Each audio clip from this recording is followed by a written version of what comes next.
everybody, Meredith here. I am back for another Meet the Experts interview with the one and only Lynne Davis of NterNow. She has been helping home buyers enter now on their terms, on their timeline for several years now. You've had your company, right, Lynne? Oh my gosh, we started developing the technology over 10 years ago and have a patent Yeah. on it. So Yeah. yes, we were way ahead of the curve, and Way ahead. we've been the person standing in front of the Volkswagen during the years of the really big thin cars saying, Yes. we are the car of the future. Right?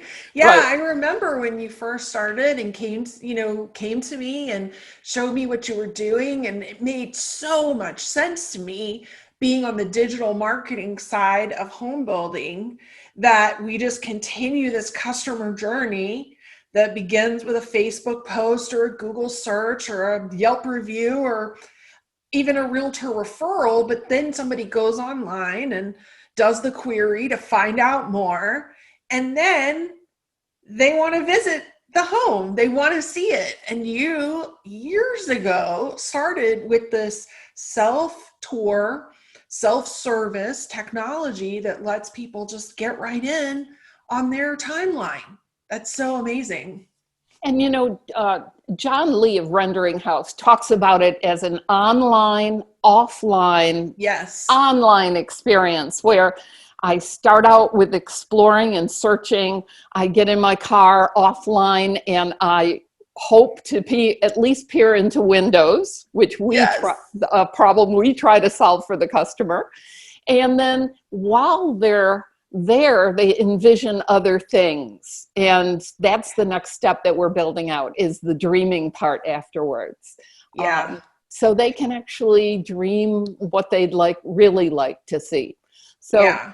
anyway, online, offline, online again, and hopefully into a contract online. We want to wow them. And I think builders for a long time, they kind of got the online wow part, and the importance of a good website, the importance of the photography, the virtual tours, all of that online.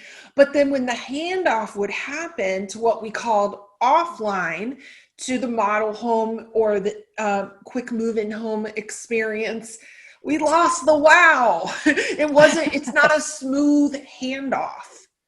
And it's other industries like the auto industry have had this figured out for years.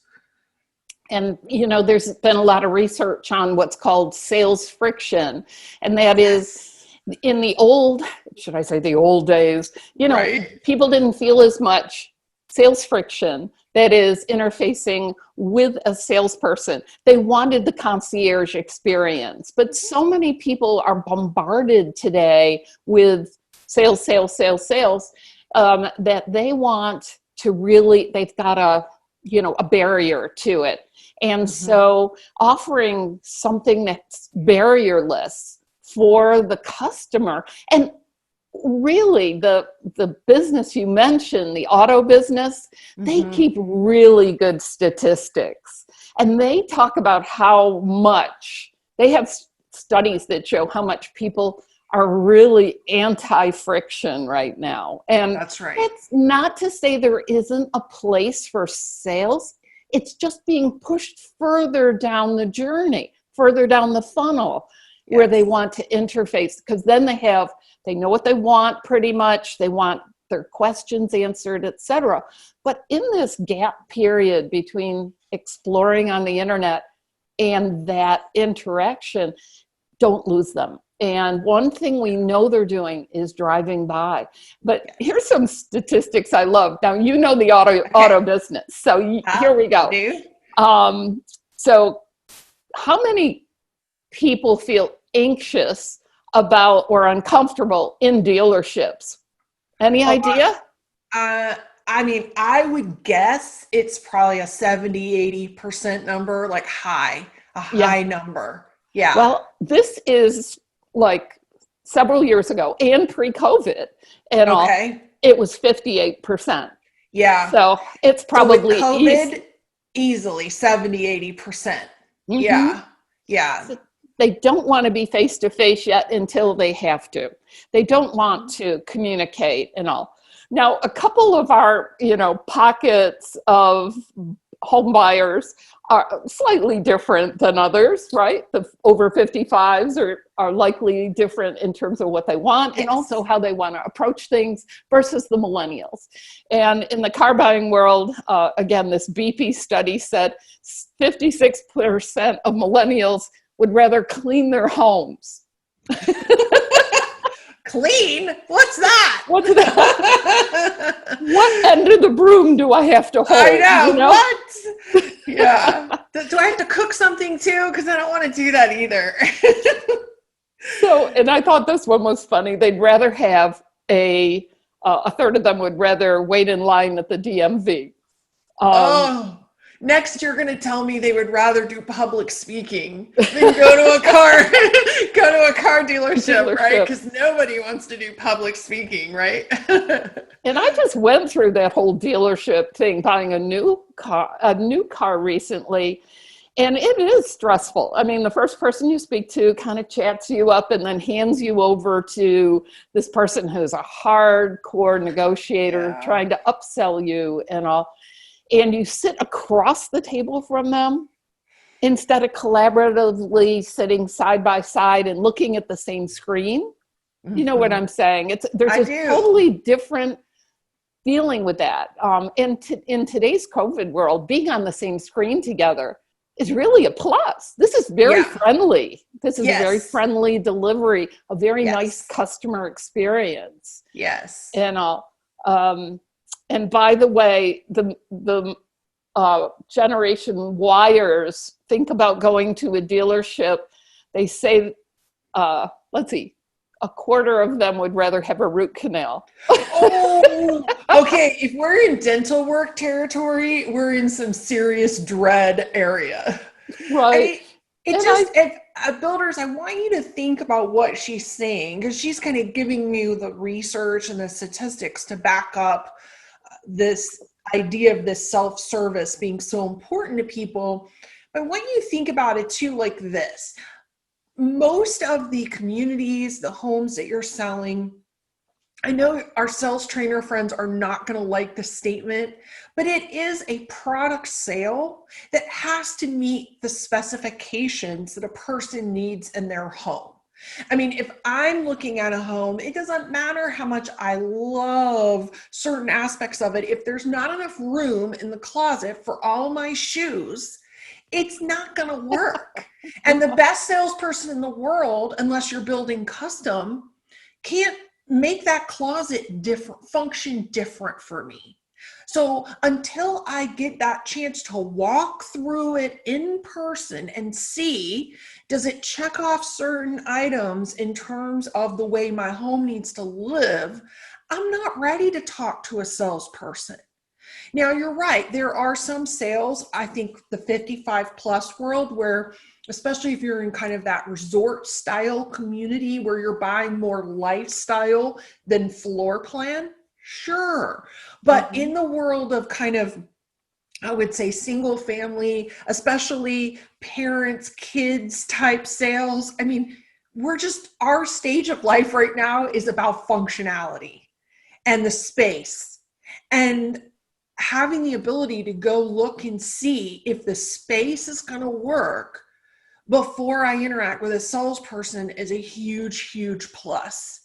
So I just want to kind of give you the concept behind what we're saying, that you're not losing an opportunity to interact with someone. What you're gaining is a more qualified, more invested conversation with the right buyers who have kind of already figured out this space is a good fit.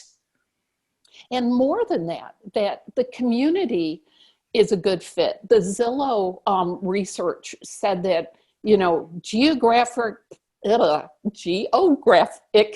preference, that's a hard one. Yeah. is extremely high on the list, if not number one. So when I'm on the internet, I'm geographically everywhere. You know what I'm saying? I'm looking at everything and all, but then when I get in my car, I'm really narrowed down to it's my target area, and I'd like to drive by it and see what's out there. Yeah. And is the community nice? Are the houses close together? Is the driveway too short for 4 cars? I mean, Yes. everyone has different needs. That's And right. so, is the pool really cool for my grandkids to come over? I mean, there's a lot Yes. of and things that play into that require you to be on site in the home Yes. or in the community. 100%. So they're driving by. In fact, the National Association of Realtors, I'm full of numbers. I love it. The reason I launched this service was because 77% of people were going out and driving by homes without a realtor with them.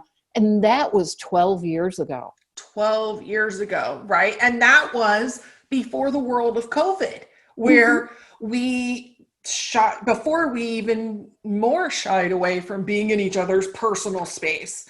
I mean, if I could do self-service tour and not have to wear a mask, there are people that are feel averse to that, or they have a health concern about wearing it. I mean, we're not going to get into the politics of wear it or don't wear it, but there is a fact that some people don't enjoy doing that. So they're not going to go for an hour with a salesperson where they have to wear a mask, but they could self-tour.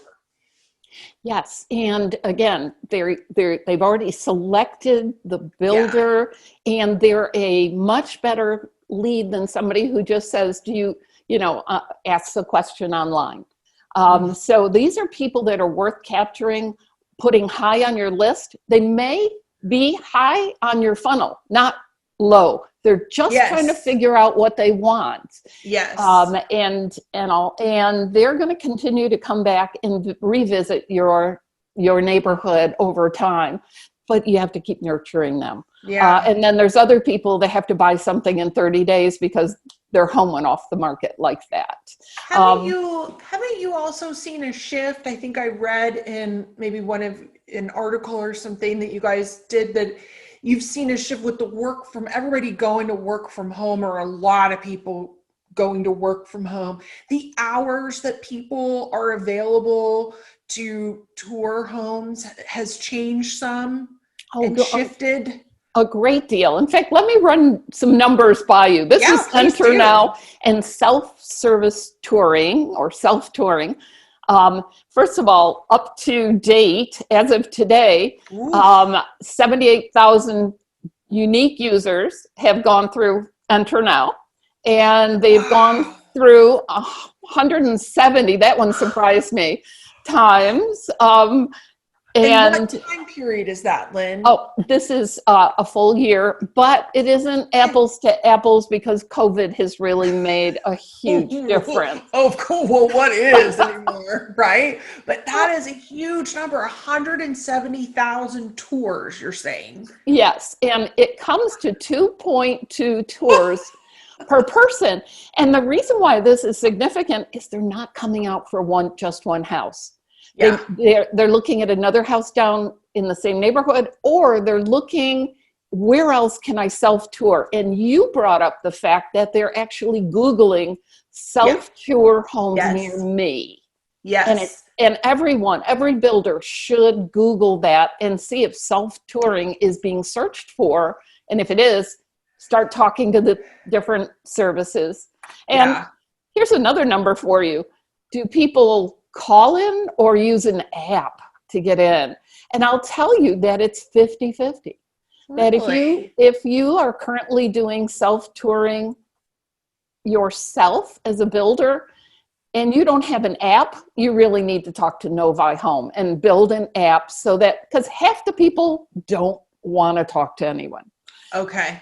On the other hand, if you're using a service that doesn't have a call-in feature, you might not be serving half your population. Sure, a few of them are going to use the app if they only have that as choice. But, we're all about maximizing connections, right? Mm-hmm. Especially these valuable connections. And that doesn't, before you do the next one, that does not surprise me about the call-in, because being on the marketing side of the business, and monitoring builder websites, we've seen a dramatic increase in the last 1 to 2 years. And this was even before COVID, but even more so now, in online leads on builder websites come more in the form of a phone call or a live chat these days than they do an email. And there's been a dramatic increase. And I think it's just simply because we're all using this to be on the builder's website. I'm holding up a mobile phone and I can just tap the number and it dials it for me. Otherwise, I've got my thumbs trying to fill out a form.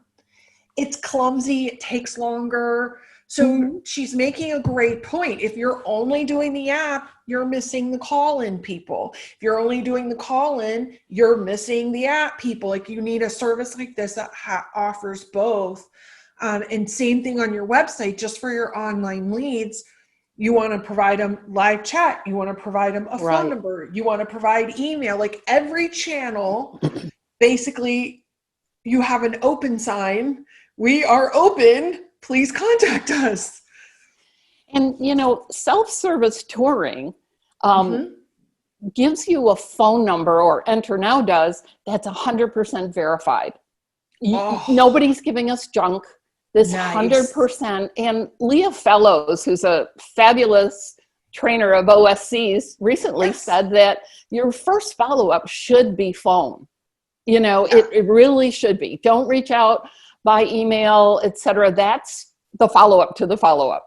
But you should reach out by phone. And we have found, which is a great suggestion from an OSC, is text first. Say, thanks for coming through our home.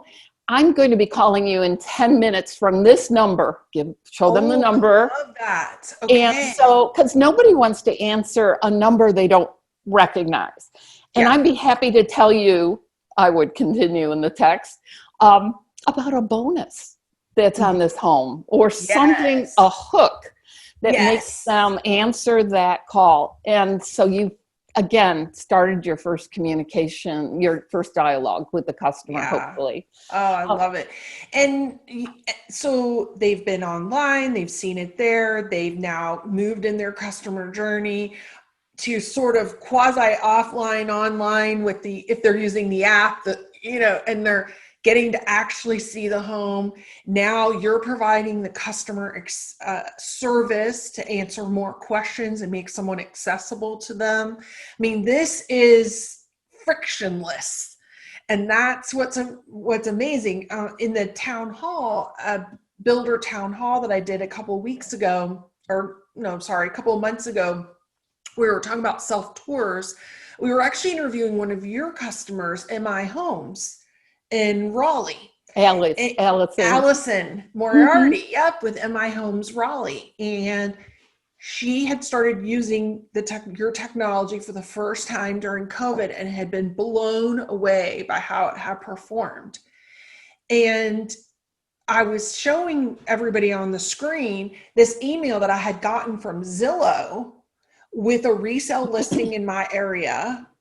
Random email. I don't really know why they sent it to me, which is a kind of a no-no because I don't think I signed up for it, but whatever. I got this email from Zillow, and on the email was all the information on the home, was 25, 30 photos of this home, was a tour now button, was a link to call an agent. I mean, it was so little friction. And I was trying to help. If you're listening on builders, I want you to understand this is what you're competing against. You get in your mind that you're mostly competing with other builders, but you're competing against resale. And resale, depending on who's listed the home and what company it is, but a lot of them have figured some of this self-tour out. And that's where then I started doing the Google searches, like you mentioned, typing in new homes or self-tour homes near me. Yeah. And one of the tips I have for you is if you're ever doing a Google search and you start typing in part of the phrase and Google fills in the rest of the phrase, that means other people are Googling it. And if other people are Googling it, then it's something people are interested in. So if you're doing a program like Lynne's, have you optimized your website so that when people are doing those searches for self-tour, self-guided tours, self-service, that you're popping up at the top of the search results so they'll come to see your homes? Because without that, you might get overlooked. So make sure not only do you use this technology effectively, but you market that you have the technology. Exactly. It should be all over your website that you have self-touring. Yes. And we even have videos to show what is that all about. And they're very, you can brand them, et cetera, but they're very frictionless. They show how easy it is. Easy.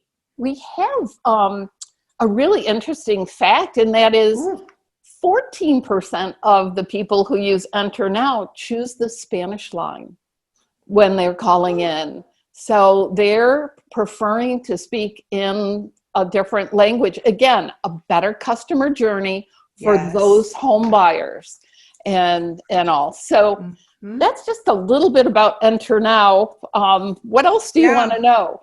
Yeah, well, another thing from the marketing side of this, where, we've worked with a number of your clients to help implement and market their tours. One of the things I like about your service is literally, I know this is going to sound super basic, but I love your bright orange signs. Really. We're all about orange.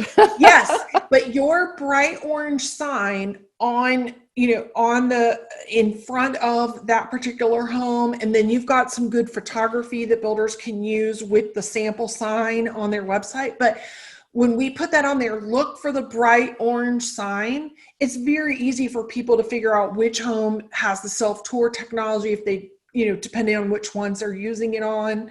And it's very visible. And the companies we've worked with that have gone away from and done something else or done it themselves, the number of tours went down. And I am convinced, I'm sure there was a lot of reasons, but I'm convinced because it wasn't as visible. It wasn't so simple. The way you guys make it very simple to do. And then it's very visible with the bright orange sign. Well, people don't want to fall into the clutches of sales too quickly. And if you, and we appear like a third party, we're neutral. My information's going to go somewhere, but I'm going to be able to control that, is what the user thinks. And so we encourage people to put up those big old loud orange signs and don't brand them to the colors. We got some signs back from someone that were green, and I thought, oh my gosh, in your green grass. No, don't be afraid. Okay. And we advocate this on builder websites all the time, is that pop of color, of an accent color, because that is what draws the eye. The rest of all the graphics start to kind of blend together in your brand colors. And then it's that bright accent color that's not over the top, but is a different color that is your call to action color. And that's really what you guys are doing, is providing another call to action. You can live chat with us, you could call us, or just tour now. Hey, I've got one more series of facts. And that is, how many people will actually self-tour versus your pre-self-tour time? Okay. And this was over COVID. Well, the first number was before COVID. This is January and February. A company in Tennessee had 8 showings per house per week. Okay. So 8 showings that were accompanied. Per house per, Okay. And traditional with the salesperson. Exactly. And after, they actually had to shut down and close their sales center completely and building. So even during that period, they were seeing 15 to 17 showings of their houses. You couldn't do a lot in a, stay-at-home mode. So why not get in your car and drive by new homes and, we can get in this one. But they doubled the number of people that they served during the lockdown period. So for anyone who does go through a lockdown period, and even afterwards, good customer journey is important. So is lead collection. Even when you're busy, you should continue to collect tomorrow's buyers today. So anyway, just wanted to share that. And conversion, and that's capture when it comes to conversion. Again, it's hard to get numbers from builders. They don't always like to share. Yes. But after 6 months, this is a number. 13%. Because these people have geographically chosen the builder. So these leads will close. May take time, but they prefer that area, and hopefully after touring the home, that builder. So what other questions do you think the audience has, Meredith, for us? Well, because I've run through tons of numbers. I know here. You've done a great job, but see, that's one of the reasons I fell in love with digital marketing, with digital technology like yours, is it can be tracked. If it's clickable, it's trackable. And that old quote about 50% of our advertising is a waste of money, we just don't know which 50%. I mean, we do not have to operate like that anymore. And so all of your facts and figures, that is what happens when you marry technology and a little bit of automation into your customer journey. But yet it doesn't have to then lose its personal touch, because like you said, with your online sales counselor or the sales agent at that community, they can still reach out after the tour and provide that high touch personal, and they should. But it's a good combination of both. So, I mean, one of the things I've been talking in these interviews, and I don't know that any of us really have an answer, so I don't expect you can just shake up your magic 8-ball from the 80s if you remember that old thing. But like me, the 80s? I wasn't even born. I know, right? I mean, where do you think we're going? So by the time everybody listens to this, it'll be mid-November. I don't know. I don't know what's next. I guess none of us really do, but are you guys preparing for anything in particular, or are you kind of, what's your game plan? We have a lot of things in the hopper, and do I dare tell? We find that some people do want to schedule an appointment, so we're rolling out a set an appointment button. We're also going to roll out another option, if you'd like to add it to our service, and that is start an offer.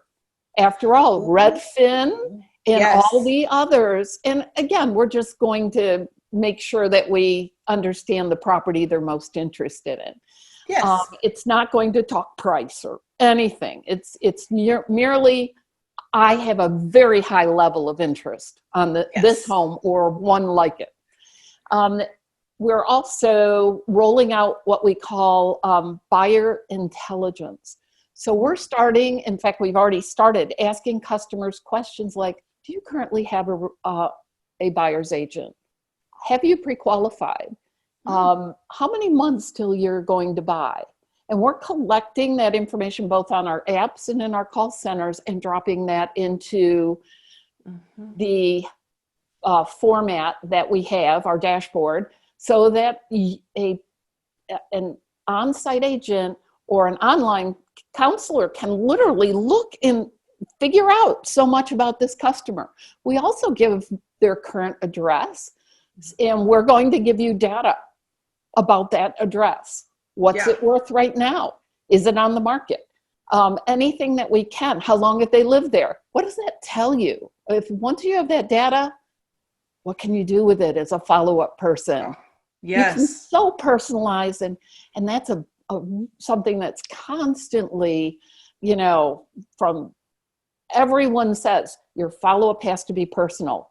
It shouldn't be just a checking in. No, right? No. Right. So you're finding ways to reduce even more friction with the product. Okay. Yes, and we want to make the follow-up people as powerful as possible with what we call a juicy lead. One that's going to be exciting to follow up on. And what you find a lot of times is people who are driving by are in the wrong neighborhood. And so this data may help you direct them to the right place within your silo of properties, rather than them wandering around. Yeah. One last thing, we're developing with other people a pre-qualification button, as I mentioned, and going to work with a lot of different mortgage companies. With that, it's going to be just, agnostic. Wow. Yeah. And, if you have a certain mortgage company, we'll connect into them. And then finally, we have a really cool agreement where people are going to, on their phone, be able to change certain things, even with move-in ready homes. That's going to be, I'm not sure if it's going to be ready by the end of the year, but wouldn't it be cool when you're in the house? Some modifications with a move-in ready home. For instance, don't do your backsplash. Let them pick it out, right? Can they change the front door? Can they change the chandelier in the dining room? Can they decide what they want outside? Do they want a covered patio?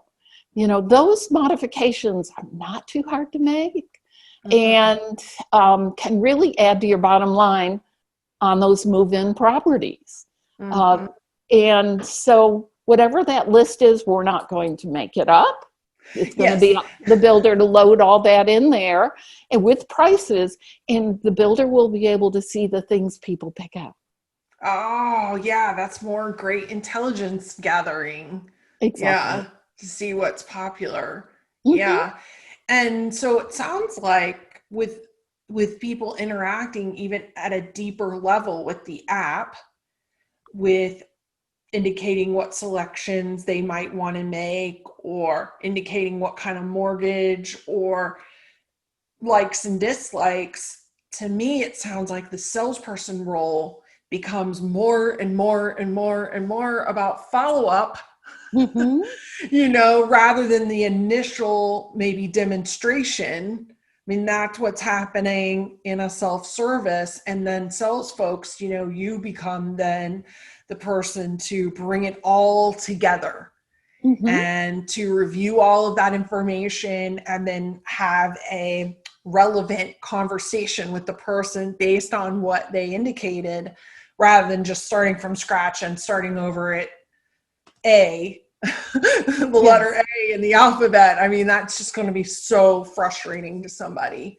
And so it'll be much more personalized, and again, empowering the follow-up people to do the best job possible. And I know we're running out of time, likely, and I just wanted to finish up, if we could, Meredith. Do you see my "Don't quit your daydream"? Yes, I love it. I love it. Well, thinking about that last week was, PWB, professional women in building. We are entrepreneurs in this business. And so many people who are working in this construction business today might feel that they're very siloed. And I want to encourage them, and I'm sure you do too. Women, don't quit your dream. Look for your next pathway, your next step. You could be the next builder. You could be the next trainer when Meredith is ready to retire. You could now if you want to. You could innovate like I did and bring something to the construction business that makes the construction go easier, or makes the customer journey go easier, or make the marketing more professional or whatever. And don't give up that dream.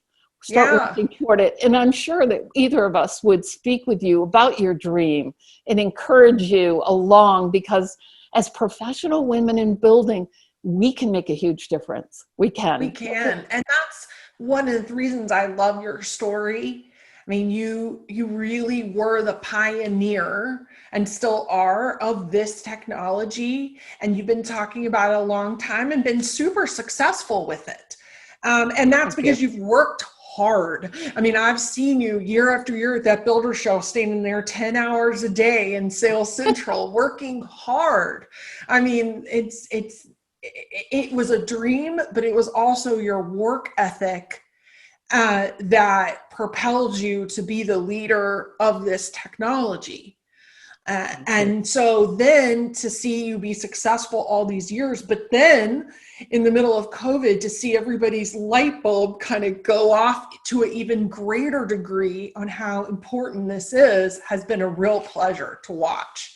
It really has, because it's a great story. And so I'm glad that Thank you, Meredith. Thank you. Yeah, no, it's 100% true. I mean, you really have worked at it so hard, and you're a good example too of someone that didn't just come up with an idea and hire a bunch of people and let them work at it. Like, you yourself have put in so many hours. And when you, like, I was a fan of Shark Tank.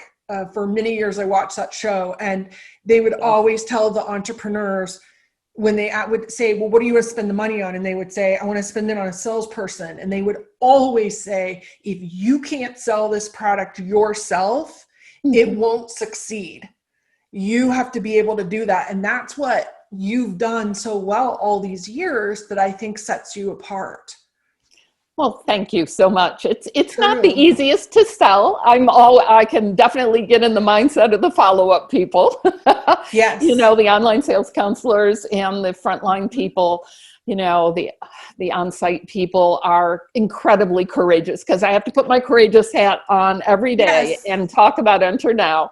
Yes. And again, the light bulb's going off. Thank you for saying that. And we want to be part of this customer journey for every builder. So we look for suggestions. I mean, we've got a really agile development team, and we're not necessarily going in the same direction as the other self-touring services, because we're so focused on the visitor, the customer, and making that sale. So, but customer journey will be around for a long time. We don't know what it's going to look like in a year.